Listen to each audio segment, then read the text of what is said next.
بسم اللہ الرحمن الرحیم۔ پاؤں کی تکلیف دور کرنے کا ایک نبوی نسخہ۔ حضور اکرم صلی اللہ علیہ وسلم نے ایک جماعت یمن کی طرف بھیجی اور ان میں سے ایک صحابی کو ان کا امیر بنایا، جن کی عمر سب سے کم تھی، یعنی کہ وہ کم عمر تھے ان میں سب سے، اور وہ لوگ پھر کئی دن وہیں پر ہی ٹھہرے رہے اور یمن نہ جا سکے۔ اس جماعت کے ایک آدمی نے حضور صلی اللہ علیہ وسلم سے ملاقات کی تو حضور نے پوچھا کہ اے فلانے، تمہیں کیا ہوا کہ تم ابھی تک یہیں ہو اور گئے نہیں ہو؟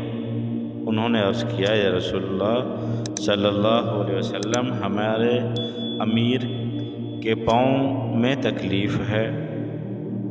چنانچہ آپ صلی اللہ علیہ وسلم اس امیر صاحب کے پاس تشریف لے گئے اور بسم اللہ وباللہ اعوذ باللہ وقدرتہ من شر ما فیہا، اس دعا کو آپ نے 7 مرتبہ پڑھا اور اس آدمی پر دم کر دیا، اور اس دم کا یہ اثر ہوا کہ وہ آدمی اسی وقت ٹھیک ہو گیا اور اس کی تکلیف جاتی رہی۔